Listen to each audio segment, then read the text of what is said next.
तो मैं हूं आपका तकनीकी भैया। आज हम चालू करने जा रहे हैं हमारी डीबीएमएस की थर्ड यूनिट, जो कि मेनली बेसिस है नॉर्मलाइजेशन प्रोसेस के ऊपर। नॉर्मलाइजेशन क्या होता है? यूनिट को चालू करने से पहले हम इसका सिलेबस का, इस यूनिट के टॉपिक्स का एक ओवरव्यू ले लेते हैं।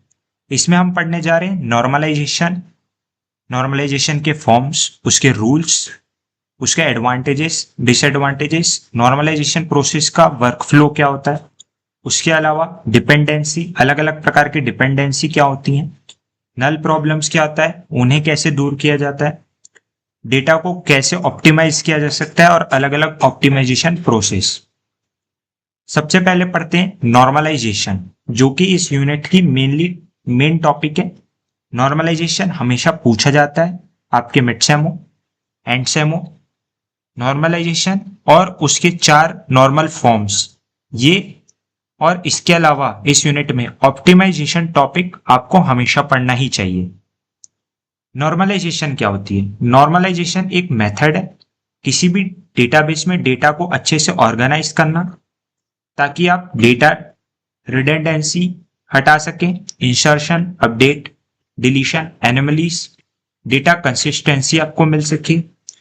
और नॉर्मलाइजेशन जो है एक रिलेशन स्कीमा को समझने का एक प्रोसेस है, जिससे कि अलग अलग फंक्शनल डिपेंडेंसी, प्राइमरी की और कई प्रकार की फंक्शनलिटी आप अच्छे से समझ सकते हैं। नॉर्मलाइजेशन जो है इनहेरिटेंट है, रिलेशनल डेटाबेस थ्योरी में एक इंपॉर्टेंट टॉपिक है, जो कि सेम डेटाबेस में डेटा को डुप्लीकेट करने से अलग अलग प्रॉब्लम्स जो होती हैं उन्हें दूर करने में बड़ी अच्छी से मदद करता है। लार्ज डेटाबेस में सिंगल रिलेशन जो है डेटा डुप्लीकेशंस में रिजल्ट करता है। इसके अलावा कई प्रकार की complex problems, complex anomalies, wastage और poor utilisation of disk space resources हो सकती है। इन सारी प्रॉब्लम्स को हटाने के लिए, डेटा रिडंडेंसी, डेटा कंसिस्टेंसी लाने के लिए हम नॉर्मलाइजेशन प्रोसेस का इस्तेमाल करते हैं। नॉर्मलाइजेशन में डेटा को अच्छे से ऑर्गेनाइज करना, रिडंडेंसी को कम करना, उसके अलावा अनडिजायरेबल कैरेक्टरिस्टिक्स जैसे कि इंसर्शन, अपडेट और डिलीशन, एनोमलीज, उसके अलावा बड़े टेबल्स को एक स्मॉलर रिलेशनशिप्स मैपिंग के अनुसार अलग अलग स्मॉलर टेबल में डिवाइड करना, यही नॉर्मलाइजेशन की बेसिस एक थ्योरी है। अब डीबीएमएस में एनोमलीज क्या होते हैं? एनोमलीज जो है किसी भी डेटाबेस में अगर नॉर्मलाइजेशन प्रोसेस नहीं है तो एनोमलीज जो है एक प्रॉब्लम्स क्रिएट करते हैं। अलग अलग प्रकार की जो एरर है, आप कह सकते हैं कि वही एनोमलीज है। एग्जाम्पल के लिए जैसे हम लेते हैं एक मैन्युफैक्चरिंग कंपनी का टेबल, जिसमें कि ईएमपी आईडी यानी एम्प्लॉय की आईडी, उसका नाम, उसका एड्रेस और उसका डिपार्टमेंट स्टोर है। मान लीजिए आप कभी इस डेटाबेस के साथ आप ऑपरेट कर रहे हैं, आप इसमें कोई डेटा इंसर्ट कराते हैं रिक नाम की एंटिटी में।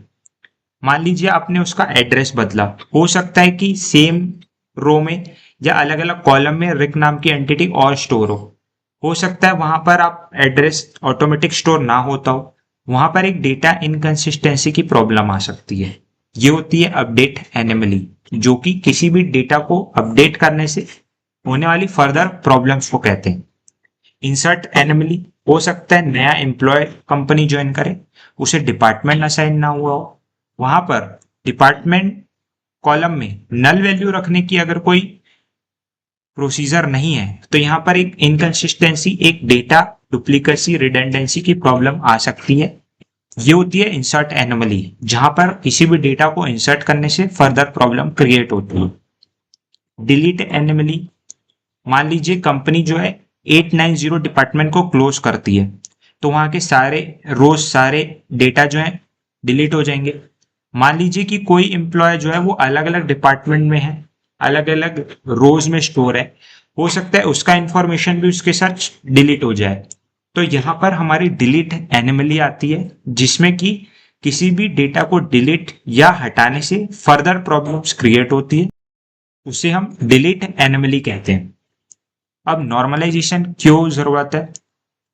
वही बात है कि किसी भी एनोमलीज को हटाने के लिए, फेलियर को हटाने के लिए, डेटा रिडंडेंसी, डेटा इंटीग्रिटी लाने के लिए एक नॉर्मल कंसिस्टेंस, एक प्रॉपर गुड डेटाबेस स्ट्रक्चर के लिए हमें नॉर्मलाइजेशन की जरूरत पड़ती है। एडवांटेजेस की बात की जाए तो डेटा रिडंडेंसी को हटाता है, डेटाबेस ऑर्गेनाइजेशन में मदद करता है, डेटाबेस कंसिस्टेंसी, उसके अलावा एक फ्लेक्सिबल डिजाइन, एक स्कीमा बनाने में हमें मदद करता है। डिसएडवांटेजेस में अगर हमें पहले से यूजर नीड्स पता नहीं है तो वहां पर हम नॉर्मलाइजेशन प्रोसेस को कर नहीं सकते। उसके अलावा हायर नॉर्मल फॉर्म्स जैसे कि 4NF 5NF से हमारी जो परफॉर्मेंस है वो डिग्रेड हो सकती है। एक टाइम कंज्यूमिंग, एक हायर डिग्री ले जाने में एक प्रॉब्लम, एक कॉम्प्लेक्सिटी इंक्रीज कर सकता है। उसके अलावा डिकम्पोजिशन से कई बार डेटाबेस डिजाइन बिगड़ सकती है जो कि सीरियस प्रॉब्लम क्रिएट कर सकती है। अब देखते हैं हम normalisation rule. Normalisation mainly 4 normal forms में डिवाइडेड है। First normal form, second normal form, third normal form और BCNF। फर्स्ट नॉर्मल फॉर्म क्या कहता है? फर्स्ट नॉर्मल फॉर्म में 4 रूल्स डिफाइन है। सबसे पहला, हर एक एट्रीब्यूट कॉलम में एक सिंगल वैल्यू डेटा स्टोर होना चाहिए। उसके अलावा हर कॉलम्स में एक प्रकार की वैल्यू ही स्टोर होनी चाहिए। हर कॉलम, हर रो का एक अपना यूनिक नेम होना चाहिए। उस डेटाबेस में किस प्रकार से आप डेटा को स्टोर कराते हैं, किस ऑर्डर में, किस सॉर्टेड मैनर में, वो इंपॉर्टेंस नहीं रखता। ये 4 रूल्स हैं फर्स्ट नॉर्मलाइज्ड फॉर्म के या 1NF के। अब आता है सेकेंड NF यानी सेकेंड नॉर्मल फॉर्म। यहां पर फर्स्ट नॉर्मल फॉर्म डेटाबेस में पहले से ही होना चाहिए। उसके अलावा पार्शियल डिपेंडेंसी नहीं होनी चाहिए। थर्ड नॉर्मल फॉर्म, यहां पर सेकेंड नॉर्मल फॉर्म तो होना ही चाहिए। उसके अलावा ट्रांजिटिव डिपेंडेंसी नहीं होनी चाहिए। अब पार्शियल डिपेंडेंसी, ट्रांजिटिव डिपेंडेंसी क्या होती है ये हम अगले वीडियोस में देखेंगे। उसके बाद आता है बॉयसे एंड कॉर्ड नॉर्मल फॉर्म, जो कि एक थर्ड नॉर्मल फॉर्म का हायर वर्जन है। इसे कई बार 3.5 NF से भी डिनोट किया जाता है। कोई भी डेटाबेस में अगर 3NF से भी डेटा नॉर्मलाइज नहीं हो रहा है, वहाँ और हायर वर्जन के नॉर्मल फॉर्म की ज़रूरत है, तो वहाँ हम बॉयसे एंड कॉर्ड नॉर्मल फॉर्म का इस्तेमाल करते हैं, जिसकी 2 कंडीशन है। पहला, रिलेशनल डेटाबेस जो है वो थर्ड नॉर्मल फॉर्म में होना चाहिए। उसके अलावा अगर उस डेटाबेस में फंक्शनल डिपेंडेंसी है, जैसे कि X डिपेंडेंट है Y पे, तो जो X है वो सुपर की होना चाहिए।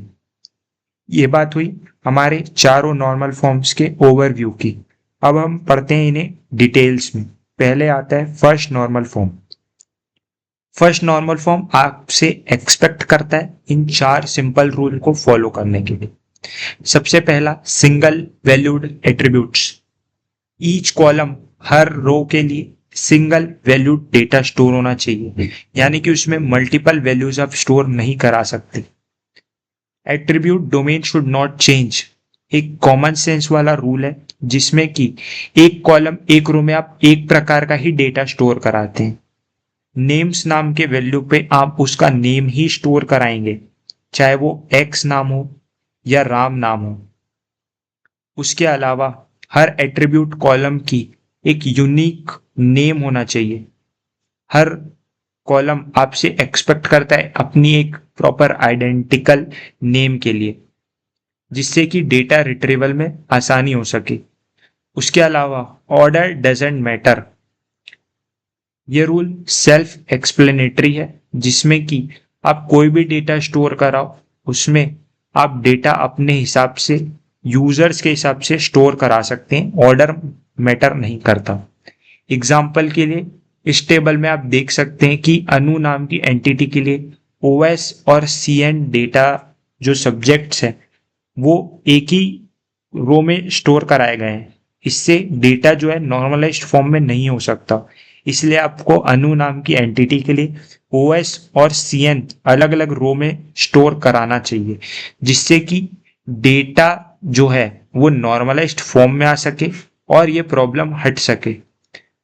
बड़ा ही सिंपल टास्क है। हमने वैल्यू को, अलग अलग एटॉमिक्स वैल्यू को एक अलग अलग रो में स्टोर करा दिया है, जिससे कि फर्स्ट नॉर्मल फॉर्म की रूल्स जो है सेटिस्फाई हो सके। इसमें आपको लग रहा होगा कि डेटा को हमने फालतू में डुप्लीकेट करा दिया है, डेटाबेस को और अजीब से स्टोर करा रहे हैं, पर फर्दर ऑप्टिमाइजेशन में, कॉम्प्लेक्स ट्रांजैक्शन ऑपरेशंस में ये डेटाबेस बहुत ही अच्छे से ऑपरेट करेगा इन सिंपल्स रूल को फॉलो करने से।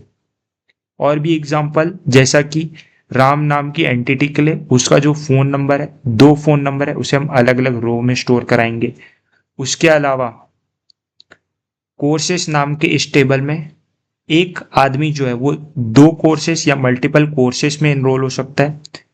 फर्दर ऑपरेशंस में यहाँ एनिमलीज की प्रॉब्लम आ सकती है, इसलिए हम कोर्सेस को अलग अलग रो में डिफाइन करेंगे किसी भी आईडी के लिए, जिससे कि डेटा जो है वो नॉर्मलाइज्ड फॉर्म में स्टोर हो सके। ये बात हुई हमारी फर्स्ट नॉर्मल फॉर्म की। अगले वीडियो में हम पढ़ेंगे second normal form, third normal form और अलग अलग प्रकार की डिपेंडेंसी। तब तक के लिए धन्यवाद।